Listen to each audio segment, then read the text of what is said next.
오늘도 하나님의 말씀 속에서 구원의 크신 역사가 여러분의 것이 되기를 주 예수 이름으로 축복합니다. 아멘. 인간의 수명은 한계가 있습니다. 100년 전만 해도 60세만 되어도 잘 살았다 라고 칭찬하며 환갑까지 해 주었습니다. 근데 이제는 80세는 되어야 잘 살았다 라고 이렇게 말합니다. 100세까지 살 수 있는 의료 기술과 여러 가지 약들이 많이 나왔기 때문이겠죠. 그런데 이 세상에서 건강을 위한 가장 좋은 약이 뭔지 아십니까? 여러분 약을 하루에 몇 개씩 먹습니까? 어떤 사람은 열알씩 이렇게 막 영양제에서 막 약으로 배를 채우시는 분들이 아침에 계신데 가장 좋은 약이 뭐냐면 빨리 걷는 겁니다. 빨리 걸을 때 마리아나와 같은 그런 요소들이 우리 몸에서도 배출됩니다. 그래서 우리 몸을 기쁘게 할 만큼 도파민도 배출됩니다. 혈관도 확장시켜줍니다. 그래서 우리 몸에 가장 적절한 약만큼 그 사람이 가장 필요한 만큼 그 마약과 같은 엑기스들이 조금씩 배출되어 우리 몸의 아픔과 우리 몸의 슬픔들을 치유해 줍니다. 그래서 우울증 약이나 정신과적 약을 사실 운동하면 다 끊을 수 있습니다. 근데 그걸 잘 모르고 약만 우리가 많이 먹다 보니까 이 약에 중독이 된 경우가 참 많이 있습니다. 그래서 건강은 빨리 땀이 송글송글 맺을 만큼 걷는 것이 최고의 약입니다. 참 이걸 모르니까 우리 그런 것이죠. 이처럼 우리 영혼에도 가장 필요한 약이 있습니다. 우리 몸에는 빨리 걷는 거지만 우리 영혼에게 가장 효과적인 약은 무엇일까요? 바로 주님의 말씀을 듣는 예배의 시간입니다. 또 주님께 내 마음을 드릴 수 있는 이 예배의 시간입니다. 주님께서 여러분에게 최고의 영혼의 약을 오늘 말씀을 통해서 조제되어지는, 그래서 내가 필요한 약이 이거였구나. 내가 영원히 살 수 있는 약이, 내 영혼이 살 수 있는 약이 이것이구나 하는 것을 발견하는 이 시간 되시기를 주 예수 이름으로 축복합니다. 아멘. 오늘 말씀을 보면 아람 군대가 내가 다시는 이스라엘을 공격하지 않을게 약속을 했다가 몇 날을 참지 못해서, 그렇죠, 악인들의 특징이 그거 아닙니까? 안 할게 약속은 철두철미하게 하며 계약서가 쓰지만 그 다음날 되면 마음이 자꾸 변하기 시작하고 며칠이 지나면 칼을 들고 덤벼드는 거겠죠. 아람 군대 베나다시 그랬습니다. 먹을 것이 풍성하고 저 성읍 사마리아 성읍이 사실 여리고로 들어가고 나가는 가장 큰 요새 아닙니까? 그리고 그 지역을 점령해야만 남유다도 점령할 수 있고, 그래야면 그 이집트를 공격할 수 있는 활로를 얻을 수 있는 길이기 때문에 강력한 군대들은요, 북이스라엘을 반드시 자기 먹잇감으로, 자기 땅으로 삼아야 되는 그런 필연적인 핏걸음 같은 게 있었어요. 욕망이 생겼다는 겁니다. 근데 24절 말씀 보면 전 군대를 동원하여서 사마리아 성읍을 그 밤에 기습하여 포위해버리고 맙니다. 그런데 그전에는 포위하고 공격했잖아요. 근데 공격하니까 눈이 멀어버리고 또 미리 알려주고 하니까 이제는 공격할 의도를 전혀 없이 포위만 하고 있는 거예요. 그리고 수날 동안에 먹을 보금도를 다 끊어버리고 식량이 들어가지 못하도록, 물도 제대로 들어가지 못하도록 다 그 성읍을 에워싸서 막고 있었던 겁니다. 근데 참 하나님께서 이때 좀 알려주시면 좋을 텐데, 어떤 계략인지 알려주셨으면 좋을 텐데, 이때도 엘리사에게 왜 아람 군대가 공격하는지, 언제 공격하는지를 전혀 알려주지 못했습니다. 결국은 이 북이스라엘이 막을 방책이 없어서 무너지기 시작하여 결국 큰 사건이 터집니다. 그 사건의 첫 번째가 25절입니다. 25절 말씀을 보면 나귀 머리 하나에 얼마에 팔린다고 되어 있습니까? 은 80세겔입니다. 자, 유대인들은, 이스라엘 민족들은 나귀 먹을 수 있습니까? 먹을 음식 중에 되새김질하지 않거나 굽이 없는 그 짐승은 먹지 못합니다. 그 나귀는 못 먹어요. 율법에 먹지 못하는 음식으로 규정되어 있는데 먹을 것이 점점 고갈되고 없어지니까 율법이고 뭐고 다 필요 없는 겁니다. 내가 지금 배가 고파 죽겠는데 하나님 말씀을 지키겠느냐, 내가 살고 봐야지 하며 나귀를 머리를 다 잘라서 먹은 거예요. 그런데 나귀도 이제는 너무 귀하여서 값이 어떻게 팔렸느냐, 은 80세겔, 한 세겔은 노동자 4일 품삯입니다. 그래서 제가 찾아보니까 2025년 기준으로 최저임금이 1030원이더라고요. 만 원대를 넘었더라고요. 이를 기준으로 해서 하루 8시간 근무하면 8240원이 되더라고요. 그런데 이 8만에다가 80을 곱하니까 640만 원이 되는 거예요. 즉 나귀 머리 하나를 사는데, 나귀 머리 별로 크지 않지 않습니까? 우리 중에서 머리 큰 사람은 나귀 머리 예를 들면서 시험에 되겠다, 또 교회 안 나온다 할 수도 있겠네. 그만큼 이 나귀 머리 하나가 640만 원이면 얼마나 크겠습니까? 얼마나 비싸겠습니까? 참 그렇게 비싼 것을 돈 있는 사람은 사서 먹겠지만 돈 없는 사람은 사 먹을 수가 없는 거예요. 그런데다가 더 기가 막힌 것은 비둘기 똥이라고 불리는 진짜 비둘기 똥이 아닙니다. 여러분, 비둘기 똥을 왜 사람이 먹겠습니까?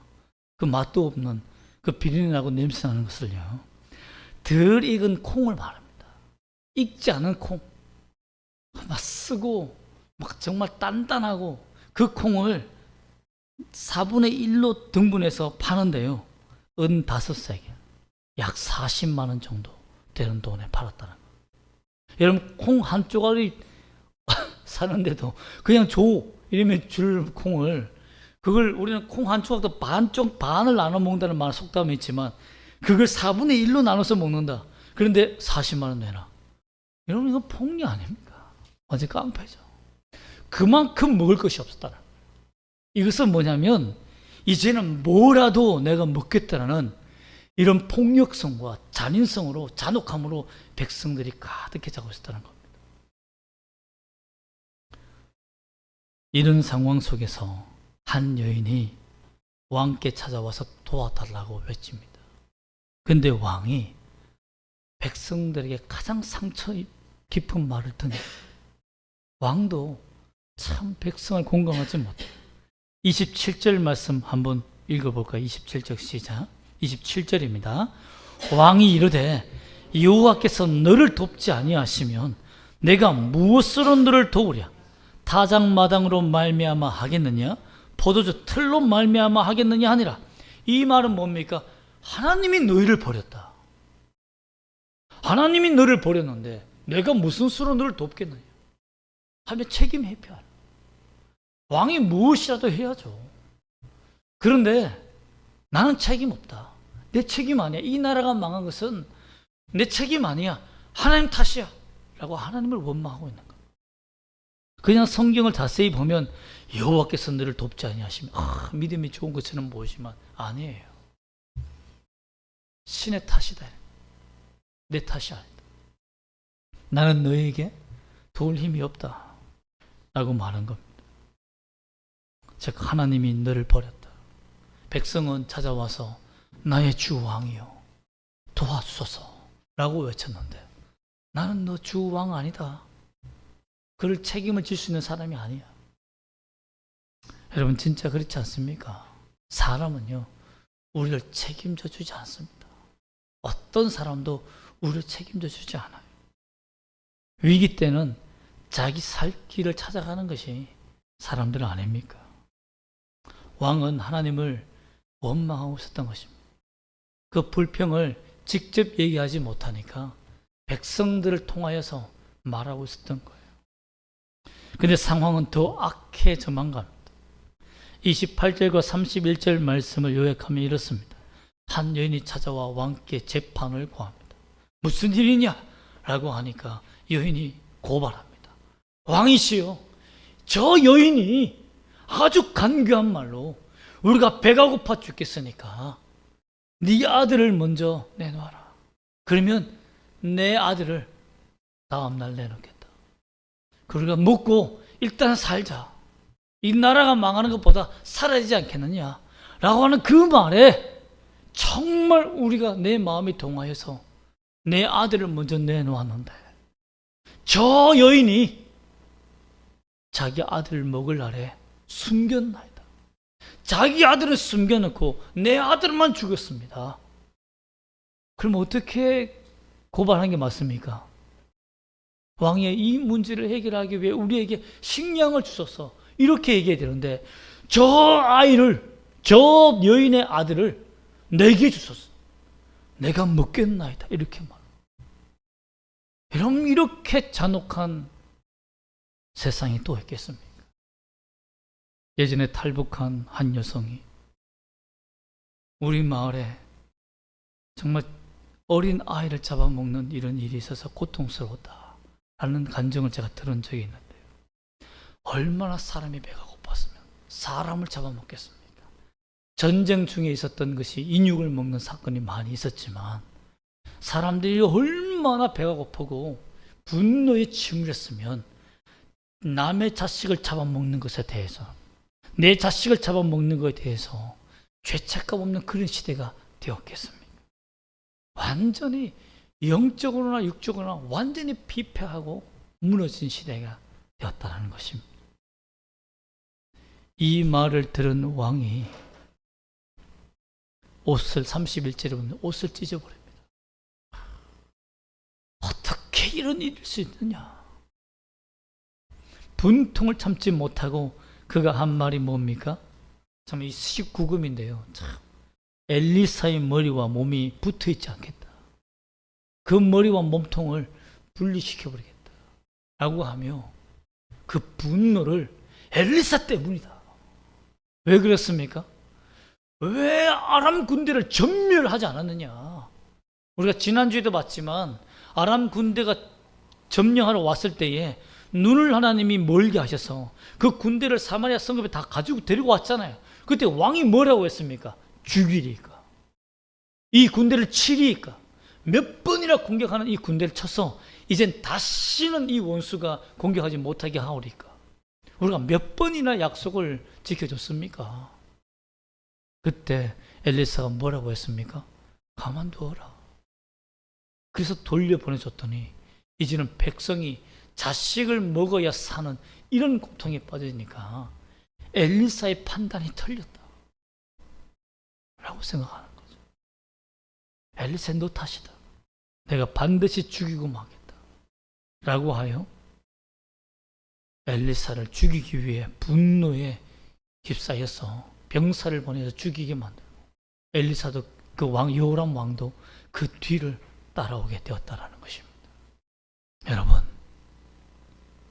나라의 큰 절망과 원망, 이 모든 고통과 아픔이 우리 가정에, 참 이 지역에 넘쳐날 때에, 한 나라와 한 성읍과 한 도시를 썰어버리는 절망이 찾아올 때에 우리가 할 수 있는 일이 있습니까? 전혀 할 수가 없습니다. 인간의 힘으로는 해결할 수 없는, 정말 절망이라는 그 위기가 내 주변을 에워싸듯이, 몇 겹을 에워싸듯이 탈출할 수 있는 길이 보이지 않을 때 우리는 사실 하나님을 원망할 수밖에 없습니다. 남 탓할 수밖에 없어요. 너 때문에 내가 이렇게 망했다. 너 때문에 내 인생이 이렇게 되었다 라고 원망할 수밖에 없는 것이 우리 인생입니다. 이런 위기와 고통과 절체절명 순간에서 어떻게 북이스라엘이 벗어나게 되었느냐라는 겁니다. 이 비밀이 오늘 여러분에게 임하여 여러분도 이 날에 구원받는, 여러분의 모든 문제 해결받는 역사가 일어나기를 주 예수 이름 축복합니다. 아멘. 어떻게 일어나느냐? 30절 말씀입니다. 북이스라엘 왕 요람의 그 모습 속에 숨겨진 회개가 있었습니다. 한번 찾아볼까요? 30절 말씀 읽어볼까요? 시작. 왕이 그 여인의 말을 듣고 자기 옷을 찢으니라. 그가 성 위로 지나갈 때에 백성이 본즉 그의 속살에 굵은 배를 입었더라. 곁으로는 강한 척하고 내 책임 아니야 또는 불평도 하고 있었지만 그 마음속에는 어떤 마음이 있었습니까? 내 죄다. 하나님, 이건 내 죄 때문이 아닌가? 내 죄다라고 공개적으로는 자존심 상해 말할 수는 없지만 내 탓 같아 라는 마음이 왕에게 있었다는 겁니다. 그래서 그 속에 굵은 베옷을 몰래 입고 있었다는 거예요. 그런데 이 절망이 너무나 잔혹하니까 옷을 찢고 참담하다라고 하나님 앞에서 가슴을 찢을 수밖에 없었다는 거예요. 그런데 여인이 딱 보니까 왕이 굵은 베옷을 숨겨서 있는 것을 보았다는 거죠. 그 말이 뭡니까? 왕이 자기 책임이라고 하나님 앞에서 탄식하며 기도하고 있었구나. 금식하며 고통하고 있었다라는 것을 백성들이 알게 되었다라는 것입니다. 겉으로는 분노가 치밀고 정말 하나님 앞에 원망할 수 없으니까 엘리사를 죽여버리겠다라는 그 마음으로 분노하고 있었지만 그 속에는 내 탓이 아닐까, 나의 죄의 값이 아닐까, 이런 마음이 있었다는 거예요. 또 33절 말씀을 볼까요? 33절입니다. 시작. 무리와 말을 할 때에 그 사자가 그에게 이르니라. 왕이 이르되 이 재앙이 여호와께로부터 나왔으니 어찌 더 여호와를 기다리리요? 이 말은 뭐냐면요, 엘리사를 원망한 게 아닙니다. 오면서 마음이 변화된 거예요. 죽여버리겠다라는 마음으로 원한을 가지고 왔는데 그 오는 순간 자기가 입었던 굵은 베옷을 붙잡았는지도 몰라요. 엘리사에게 도착하자마자 그 마음이 녹아지듯이 찢어집니다. 엘리사요, 이 재앙이 하나님께로부터 나에게 왔으니, 내가 다스리는 이 나라에 왔으니 어찌 더 여호와를 기다리겠습니까? 이제는 못 기다리겠다. 우리가 이제는 한계에 도달한다. 원수를 한 번, 두 번 용서해 주는 것도 한 번, 두 번이지 정말 이제는 우리가 죽을 때까지 이렇게 용서해 주지 않냐? 언제까지 이 원수의 이 악랄함을 하나님은 보고 계시느냐? 내가 망했다라는 겁니다. 하나님 앞에서 나는 망했다. 이제는 더 기다릴 수 없다. 하나님. 이렇게 엘리사에게 자신의 믿음의 한계를 고백한 것. 여러분, 우리는 그렇습니다. 지금까지 달려왔잖아요. 지금까지 하나님 믿고 달려왔잖아요. 그런데 이게 뭡니까? 이게 뭐예요? 라고 탄식할 때가 참 많습니다. 그러한 자에게 하나님 앞에서 가슴을 찢고 굵은 베옷을 입고 주님 앞에 내 죄 탓입니다 라고 자신을 죄인이라고 고백하며 하나님을 기다리기에 지친 그 자에게 하나님께서 말씀해 주셨다는 것입니다. 7장 1절입니다. 한번 읽어볼까요? 시작. 엘리사가 이르되 여호와의 말씀을 들을지어다. 여호와께서 이르시되 내일 이맘때에 사마리아 성문에서 고운 밀가루 한 스아를 한 세겔로 매매하고 보리 두 스아를 한 세겔로 매매하리라 하셨느니라. 내일 이맘때에, 즉 주의 구원이 하나님 이제는 더 이상 견딜 수 없고 이제는 더 이상 기다릴 수 없습니다 라고 절규하는 백성들에게 이제는 내가 응답하겠다 라고 하시면서 고운 밀가루면 7.6리터가 됩니다. 그것을 한 세겔에, 좀 비싸긴 비싸지만 그래도 많이 가격이 다운된 상태에서 팔게 하셨고, 또한 보리도 두 사이에 한 세겔로 팔매될 만큼 하나님께서 식량을 갑자기 보급해 주겠다라고 말씀해 주십니다. 그런데 이때에 한 장관이 말합니다. 2절 말씀 볼까요? 2절 말씀 시작. 그때에 왕이 그의 손에 의지하는 자 곧 한 장관이 하나님의 사람에게 대답하여 이르되 여호와께서 하늘에 창을 내신들 어찌 이런 일이 있으리요 하더라. 엘리사가 이르되 내가 내 눈으로 보리라. 그러나 그것을 먹지는 못하리라 하니라. 여기에서 인생이 완전히 달라집니다.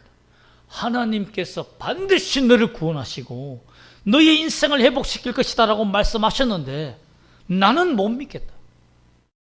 지금까지 상황을 봐라. 나는 못 믿겠다. 이러한 자와 나는 믿겠다. 나는 믿겠다라는 이러한 자가 두 팔로 갈라진 거죠. 그때 엘리사가 말하기를 너는 보기는 보겠지만 먹지는 못하리라는 하나님의 심판을 전해줍니다. 그러면 그 위에 어떤 일이 벌어졌느냐? 7장 5절에서 7절입니다. 한번 같이 읽어볼까요? 열왕기하 7장 5절에서 7절까지입니다. 시작. 아람 진으로 가려 하여 해질 무렵에 일어나 아람 진영 끝에 이르러 본즉 그곳에 한 사람도 없으니 이런 주께서 아람 군대로 병거 소리와 말소리와 큰 군대의 소리를 듣게 하셨으므로 아람 사람이 서로 말하기를 이스라엘 왕이 우리를 치려하여 헷 사람의 왕들과 애굽 왕들에게 값을 주고 그들을 우리에게 오게 하였다 하고 해질 무렵에 일어나서 도망하되 그 장막과 말과 나귀를 버리고 진영을 그대로 두고 목숨을 위하여 도망하였습니다. 아멘. 여러분 보통 입으로 비트 소리를 내는 사람 아십니까? 아무것도 없는데 악기 소리가 막 나요. 뭐 북치고 박치고 하는데 뭐 드럼 소리가 나고 뭐 이런 소리를 듣는 참 그런 부분이 있는데요. 하나님께서 하늘에서 병거 소리와 군대 소리를 막 이렇게 소리를 내신 거예요. 이 아람 군대가 그 소리를 듣고 사방을 둘러봐도 적들은 보이지 않는데 너무 서라운드로 생생한 발자국 소리가 병거 소리가 들리니까 그 소리에 비트박스를 하지 않습니까? 그 비트박스 소리에 다 두리고 떨려서 도망가 버린 거예요. 영적인 하나님의 군대가 직접 했다는 것을 우리는 알 수 있습니다. 지난번에 봤지만 엘리사의 종 게하시에게 눈을 열어주니까 그 불말과 불병거들이 정말 때같이 한 수백만에 뭐 천만이 넘겠죠. 둘러쌌으니까 그 수천만의 군대가 그 성읍을 지키고 있는 것을 보았듯이 그 하늘의 소리를 적에게 들려준 거예요. 이 주위에 누가 있는지 그 소리를 들은 거예요. 그 소리를 듣자마자 다 도망갔다는 겁니다. 절망하고 있을 때 그때의 나병 환자 4사람이 야 우리에게 이제 먹을 것도 없다. 예전에는 성읍에서 버리는 쓰레기라도 주워 먹었는데 이제는 버릴 것도 없단다. 자식 잡아먹는 거 보니까 버릴 것도 없어. 이렇게 죽는 것보다 차라리 항복하자. 항복하여 포로가 되면 먹을 것은 죽이지 않겠느냐, 포로를 위해서. 그래서 항복하여 갔는데 아무도 없는 거예요. 아무도 없는 이유를 보니 하나님께서 다 군대 소리로 그들을 다 도망하게 만든 거예요. 그 사람 생각하기를 햇사람과 이집트 군대가 연합하여서 용병이 되어서 우리를 공격하러 왔다. 이젠 다 죽었다. 이집트 군대가 어떤 군대냐? 한 번 물면 놓지 않은 정말 들깨와 같은 군대가 이스라엘 이집트 아니냐? 우리는 여기서 살아남을 수 없다. 도망가자로 다 도망갔다는 겁니다. 여러분 그랬습니다. 우리의 주변에 사방으로 우겨싼 같은 그런 절망과 절체절명의 순간들, 나는 이제 더 이상 이 위기에서 벗어날 수 없다라고 낙심하고 절망하고 주님 앞에 가슴을 찢을 수밖에 없는 그 순간들 속에도 하나님을 바라보십시오. 하나님은 반드시 그 믿음으로 응답하실 줄 믿습니다. 저는 확신합니다. 주 예수 그리스도께서 우리를 버리지 않음을 확신합니다. 주님을 의지하는 사람을 반드시 붙들어 주시면 저는 믿습니다. 여러분 눈을 열어 여러분만 혼자서 이 길을 걷고 있는 것이 아니라 천군 천사가 함께 동행하고 있다는 것을 믿기를 소망합니다. 여러분이 가는 길에 그 발걸음이 천군 천사의 발소리처럼 적에게 들리기를 축복합니다. 그리하여 우리를 건들 수 없는 존재, 우리는 하나님이 함께 하시는 존재요, 성령이 인도하시는 존재라는 것을 잊지 않기를 선포하시기를 축복합니다. 결국 말씀대로 되었습니다. 열왕기하 7장 16절과 17절 말씀 한번 읽어보겠습니다. 열왕기하 7장 16절과 17절입니다. 시작. 백성들이 나가서 아람 사람의 진영을 노락한지라. 이에 고운 밀가루 한 스아에 한 세겔이 되고 보리 두 스아가 한 세겔이 되니 여호와의 말씀과 같이 되었고, 왕이 그의 손에 의지하였던 그 장관을 세워 성문을 지키게 하였더니 백성이 성문에서 그를 밟음에 하나님의 사람의 말대로 죽었으니 그 왕이 내려왔을 때에 그가 말한 대로라. 아멘. 하나님께서 그대로 이루어 주신 거예요. 그런데 이 한 장관은 어떻습니까? 백성들에게 아직 때가 되지 않았다, 나가지 마라, 죽는다 라고. 근데 백성들이 무슨 소리 하느냐, 여호와께서 말씀하셨으니 반드시 우리는 승리하였다 라고 하며 그냥 밀고 나간 거예요. 거기에 그만 미끄러 넘어져서 죽음을 당했다는 거. 자식을 잡아 먹어야 했던 잔인한 부모들은 더 이상 자식을 잡아 먹어야 하는 국가적인 비극을 겪지 않아도 되었습니다. 어떻게 보면 죽은 자식을 위해 서로 눈물 흘리며 회개한 일이 일어날지도 몰라요. 내가 왜 먹었던 거. 여러분, 자식을 먹고 산 부모가 평생의 기쁨으로 살 수 있겠습니까? 무엇을 먹은들 기뻤겠습니까? 여러분, 북이스라엘은 그 이후부터 부모들의 얼굴 위에는 슬픔이 가득했을 거예요. 여러분, 그렇습니다.